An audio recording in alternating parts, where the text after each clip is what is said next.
राहुल जो ठेले पर आम बेच रहा है उसने अहमद से खरीदा था। मिश्रा जी ने होलसेल में केले सुहेल भाई की दुकान से खरीदे थे। अब आम और केले को तो पता नहीं था कि वह किसके पेट में जाएगा, शर्मा जी के या फिर खान साहब के। खान साहब के पेट में चला गया तब तो ठीक है, लेकिन अगर शर्मा जी का निवाला बन गया तो दिक्कत हो सकती है। लेकिन शर्मा जी को भी कहाँ कुछ पता है, क्योंकि उन्होंने तो आम मिश्रा जी के ठेले से खरीदे थे। वह तो इस केले और आम को शुद्ध समझकर खरीद लिए और खा भी गए। अब सावन का महीना चल रहा है, यहाँ शुद्धता में चूक भी हो गई और शर्मा जी को कुछ पता भी नहीं चला। दरअसल अभी हमारे देश में यही चर्चा चल रही है कि आम कहां से लेना है और केला कहां से लेना है। आखिर धर्म का मामला है, शुद्धता से समझौता तो कर ही नहीं सकते हैं। अब आम और केला बाजार में आने से पहले किस किसान के द्वारा उगाए गए हैं, इस बात को भी जांचना पड़ेगा। उगाने के बाद यह फल कितने राहुल, आरिफ और सुहेल भाई के हाथों से गुजरता हुआ शर्मा जी के पेट में गया है, इसे समझने में तो भूख के मारे दम ही निकल जाएंगे। अब तक सारा बुझावल तो आप समझ ही गए होंगे। यूपी के खाने पीने की दुकानों, होटलों, ढाबों, पान की दुकानों पर सावन के महीने में नाम की तख्ती लगाने के आदेश दे दिए गए हैं, ताकि पता चल सके कि दुकानों के मालिक किस धर्म से संबंध रखते हैं। अब इसी सवाल को झारखंड के नेता प्रतिपक्ष अमर बाउरी से पूछ लिया गया कि ये सब क्या चल रहा है यूपी में, क्या ऐसी ही सरकार आप झारखंड में चाहते हैं? तो देखिए नेताजी ने क्या कुछ जवाब दिया है। झारखंड में आप उत्तर प्रदेश वाली सरकार चाहते हैं क्या? क्योंकि योगी सरकार ने अभी कांवड़िया जिस रास्ते से जाते हैं वहां पे दुकानों पर नाम लिखने का जो आदेश दिया है, तो इस पर आपकी क्या राय है? क्या कुछ कहना चाहेंगे, क्या ये सही है? देखिए, कोई यदि किसी के भावना के खिलाफ धोखा से अगर कुछ कर दे तो धोखा ही होता है। कांवड़ यात्रा में सभी लोग पवित्र भाव से जाते हैं पूजन अर्चन के लिए, उसमें शुद्धता का बहुत ख्याल रखा जाता है।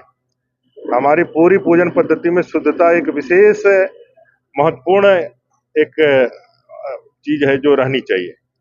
अब कांवड़ यात्राओं के उस शुद्धता में अगर कोई यदि अपने आर्थिक कारणों से, माने कि उनको व्यवसायिक कारणों से अगर उसको भंग करे और उसको तब पता चले जब वो उसके तह में जाए, तो ये बहुत खराब। स्वच्छता और शुद्धता को खत्म कर दिया जाएगा ऐसा सोच करके ही दुकानों के नाम को मतलब लिखने का आदेश दे दिया गया। मतलब ऐसा होगा वैसा होगा, मतलब अब क्या, मतलब इसी आधार पर सरकार चलेगी? ऐसा समझिए कि अगर यदि हिंदू पूरे जो मानते हैं, पूरे श्रावण मास ना लहसुन खाते हैं ना प्याज खाते हैं, ना जो मानने वालों की बात बोला, जो मानते हैं, जो कांवड़ लेके जाते हैं, मैं उनकी बात कर रहा हूँ। क्योंकि हिंदुओं में भी बहुत लोग बहुत चीजें सालों भर खाते हैं, इसलिए मैं सबकी नहीं बात कर रहा हूँ, मैं सबका स्पोक पर्सन भी नहीं हूँ। जो श्रद्धा है रखते हैं वो सालों भर नहीं खाते, और वो उसे जगहों पे जाना भी या वहां से खाना भी नहीं पसंद करते हैं जहां इस तरह की चीजें इस्तेमाल होती है।